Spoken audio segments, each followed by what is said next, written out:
नमस्ते एवरीवन। आपका एक बार फिर से स्वागत है आपके अपने चैनल सोल्स मंत्रा पर, जहां हम बात करते हैं एनर्जी वर्ल्ड की, एनर्जी हीलिंग, मिस्टिक वर्ल्ड और स्पिरिचुअलिटी की। अगर आप भी ऐसे ही कंटेंट में इंटरेस्ट रखते हैं तो चैनल को लाइक और सब्सक्राइब करना ना भूलें। तो चलिए बढ़ते हैं आज के टॉपिक की ओर। आज का टॉपिक बहुत ही इंटरेस्टिंग है। आज हम बात करने वाले हैं पेन की, दर्द की। नेगेटिव लग रहा है बट नेगेटिव है नहीं। दर्द का सॉल्यूशन मिल जाएगा, वीडियो के अंत तक बने रहिएगा। तो चलिए शुरू करते हैं। हम सब ने दर्द कभी ना कभी किसी न किसी फॉर्म में ज़रूर महसूस किया है। किसी न किसी दिन, किसी न किसी समय, किसी सिचुएशन में हम सब ने पेन ज़रूर फील किया है। और सबसे बड़ी प्रॉब्लम क्या है कि ये इतना रिकरेंट होता जा रहा है। हम दर्द में हैं और हमें पता भी नहीं है कि हम दर्द में हैं क्यों। हमें उससे डील करना नहीं आ रहा है और ये तो बिल्कुल भी ठीक नहीं है, क्योंकि यूनिवर्स ने तो हमें यहाँ पर एंजॉय करने भेजा था, पेन में जीने के लिए तो भेजा ही नहीं था। और फिर ऐसा क्या कर रहे हैं हम, ऐसा क्या गलत कर रहे हैं जिसकी वजह से हमें पेन मिल रहा है और इसे दूर भी नहीं कर पा रहे हैं। और प्रॉब्लम्स आज तो इतनी बढ़ गई हैं कि हमें डॉक्टर्स के पास भी जाना पड़ता है। डॉक्टर्स हमारे बहुत सारे टेस्ट करते हैं और उसके बाद में हमारी रिपोर्ट्स भी कई बार नॉर्मल आती हैं। कोई बीमारी ना होने के बावजूद भी हम बीमार हैं, हर समय हम दर्द में हैं। तो ऐसा क्यों हो रहा है? ऐसा इसीलिए हो रहा है क्योंकि आपने बहुत सारी चीज़ों को एड्रेस नहीं किया है, उनका सामना नहीं किया है।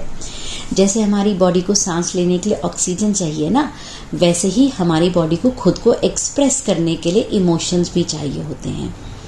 और अगर ये इमोशंस हम एक्सप्रेस नहीं कर पाते हैं, अगर हमें लगता है कि हमारे इमोशंस को एक्सप्रेस करना सेफ़ नहीं है, कोई सुनने वाला नहीं है, कोई समझने वाला नहीं है, तो हम अपनी बात बोलते नहीं हैं।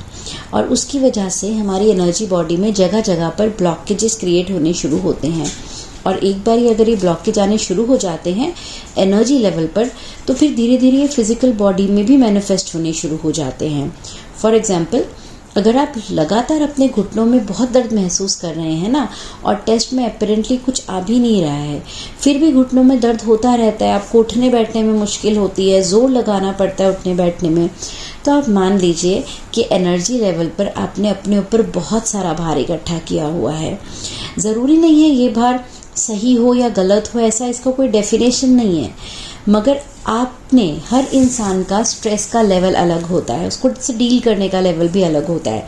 तो आपने अपने अकॉर्डिंगली बहुत सारा कुछ अपने ऊपर ले रखा है, अपने अंदर जमा कर रखा है, और ये इमोशनल भार अब आपसे संभाला नहीं जा रहा। तो अब ये कहाँ मैनिफेस्ट होने लग गया? अब आपके शरीर में मैनिफेस्ट होने लग गया। तो ये प्रॉब्लम किसी से डिस्कस ना कर पाना, किसी को अपनी बात ना बता पाना, धीरे धीरे एक बीमारी का रूप ले लेता है।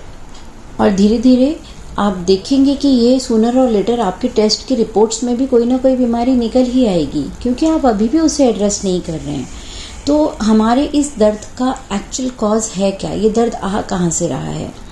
अगर आप बहुत गहराई से जा कर के सोचेंगे ना, तो ये दर्द हमारा जो आता है उसके रूट कॉज में कोई ना कोई फियर या फिर कोई ईगो, ये दो चीज़ें आपके जड़ में बैठी हैं। ये कॉज है आपके इन सारे दर्दों का।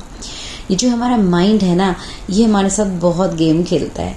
अगर आप इसके गेम्स को नहीं समझते हो तो ये हमारी लाइफ को बिल्कुल मेस्ड अप कर देता है। बिल्कुल सही कहा है किसी ने कि माइंड एक बहुत अच्छा स्लेव है, मगर एक बहुत ही बुरा मास्टर है। अगर आपने इसे मास्टर बना दिया तो आपके साथ ऐसी ऐसी ट्रिक्स खेलेगा कि आप अपने ही जाल में उलझ जाएंगे। और यही तो मन चाहता है, वह यही तो चाहता है आपको उलझा के रखना, क्योंकि उसकी तो एग्जिस्टेंस ही तभी है ना जब तक आप उलझे हुए हो। जब आप लगातार सोच रहे हो, कुछ सोचे ही जा रहे हो, बस दिन रात सोच रहे हो, तभी तो माइंड एग्जिस्ट करता है। जिस दिन आपने सोचना बंद कर दिया तो माइंड की तो एग्जिस्टेंस ही खतरे में पड़ जाएगी। इसीलिए माइंड चाहता है कि आपको उलझाए रखे, पूरे समय किसी न किसी चीज़ में उलझाए रखे, और आप अपनी रियल आइडेंटिटी तो भूल ही चुके हो। आप ये भूल चुके हो कि आप सोल हो, आप एक इटर्नल एनर्जी हो, आप शरीर को चला रहे हो, आप इस माइंड को चला रहे हो, ये तो आप बिल्कुल भूल चुके हो। और आप अपने मन के अकॉर्डिंगली चलते जा रहे हो। मन जो दिखा रहा है आप वही सब देख रहे हो। मन आपको ओवर पावर कर रहा है। और मन कैसे आपको ओवर पावर कर रहा है? आपसे उसने प्रेजेंट डे तो छीन ही लिया, वर्तमान छीन लिया। वो या तो आपको पास्ट में रखता है आप कुछ पुरानी बातों को लेकर चिंतित होते रहते हो, या वो आपको फ्यूचर में लेके जाएगा, आप भविष्य के बारे में कंसर्न हो, चिंतित हो, तो आप प्रेजेंट में हो ही नहीं। जब आप प्रेजेंट में हो ही नहीं तो आपको पेन महसूस होगा, क्योंकि आप डिस्कनेक्टेड हो खुद से, है ना। तो सपोज कीजिए कई बार ना हमारे साथ में क्या होता है, हम अपने डिसीजंस ही नहीं ले पाते। सिचुएशन हमें ऐसी लगती है, एक एग्जांपल के तौर पे, कि कोई सिचुएशन हमारे सामने आई और हमारे कॉन्शियस माइंड ने बोला कि भाई नहीं, सारी चीज़ों को देखभाल के तो हमें लगता है कि येस बोलना चाहिए, मगर आपके अंदर जो इंटेलिजेंस छुपी है ना, उस इंटेलिजेंस ने बोला नहीं, तुम्हें ना बोलना चाहिए, तुम्हें मना करना चाहिए। उस इंट्यूशन ने आपको बता दिया, मगर फिर भी आपने कैलकुलेशंस करी, क्योंकि आपको लगता है आप बहुत समझदार हो, आपका कॉन्शियस माइंड सब कुछ जानता है, तो आपने हाँ कर दिया। हाँ तो कर दिया, अब आप ही के दिमाग का एक हिस्सा हाँ कर रहा है और बाकी सारे 9 हिस्से, जो हमने पहले भी बात करी थी ना कि सब कॉन्शियस में 9 हिस्से हैं, कॉन्शियस में केवल एक है, तो वो 9 हिस्से मना कर रहे हैं। तो आपने एक बहुत बड़ा डिसबैलेंस क्रिएट कर दिया। और जब आपने ये डिसबैलेंस क्रिएट कर दिया, आप काम के लिए हाँ करिए तो करना तो पड़ेगा, और जब करोगे तो वो 9 हिस्से रेसिस्टेंस में आ जाएंगे, और ये आप ही के अंदर एक वो टग ऑफ वॉर होते हैं ना, वो रस्सी को खींचते हैं दोनों तरफ से, तो आपके अंदर ही ये सब चल रहा है।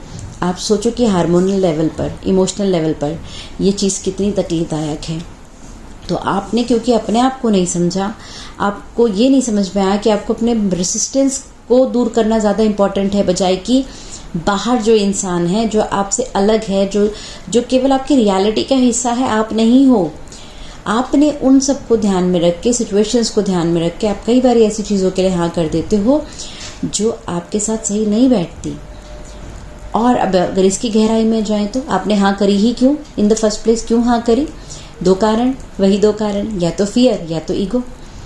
अगर आपने फियर को एड्रेस कर लिया होता, आपको जिस चीज़ का डर था, जिस सिचुएशन अगर आप ना करते तो चीज़ें वर्स होनी थी, वो वर्स हो रही थी तो वो फियर ही तो था, तो उस फियर को आपको टैकल करना था।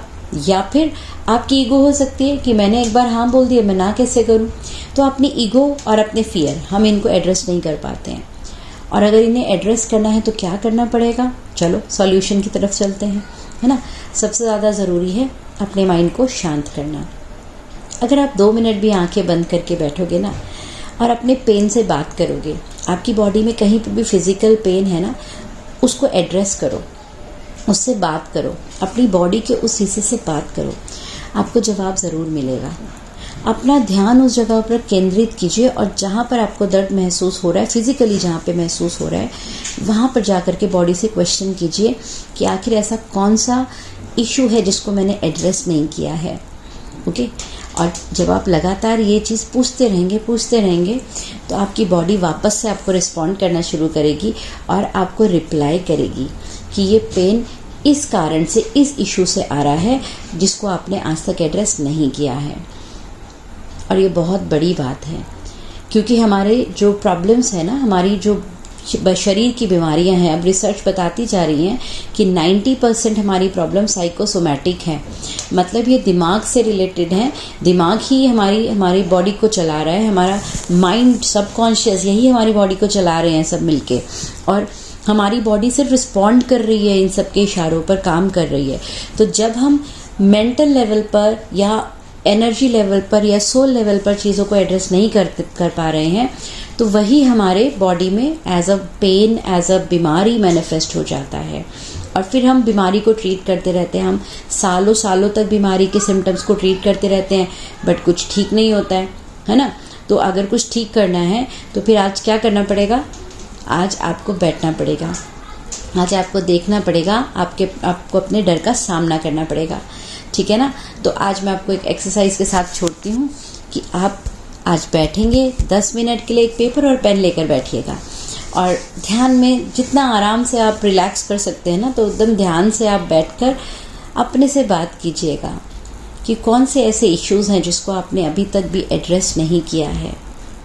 जब ब्रेन साइलेंट होगा तो वो आपसे बात करेगा, और फिर जो चीज़ें आपके ख्याल में आए, जो मन में आए ना, वो आप लिखना, वो सब लिख करके उसको बाद में रीड करना, फिर आपको पता चलेगा कि कौन सा डर है, कौन सी ईगो है, कौन से आपके वो हिस्से हैं जो रेसिस्टेंस में हैं, और आप क्यों नहीं इस जीवन को एंजॉय कर पा रहे हैं, है ना। तो इसके आगे की बात ना अगले वीडियो में बताऊंगी। तो आप इस वीडियो की एक्सरसाइज के साथ छोड़ करके जा रही हूँ कि मेरे नेक्स्ट वीडियो तक आपको डेली क्या प्रैक्टिस करना है। आपको बैठना है, बॉडी में कहीं भी पेन है उस पेन से बात करनी है, उस इशू तक जाना है, फिर उस इशू के पीछे की रूट ढूंढनी है ताकि हम उसको रूट से ही ख़त्म कर दें। ठीक है, तो अब हम सिम्टम्स पे काम नहीं करेंगे, हम जड़ पे काम करेंगे। तो जब तक हम दोबारा मिलते हैं तब तक के लिए कीप मैनिफेस्टिंग।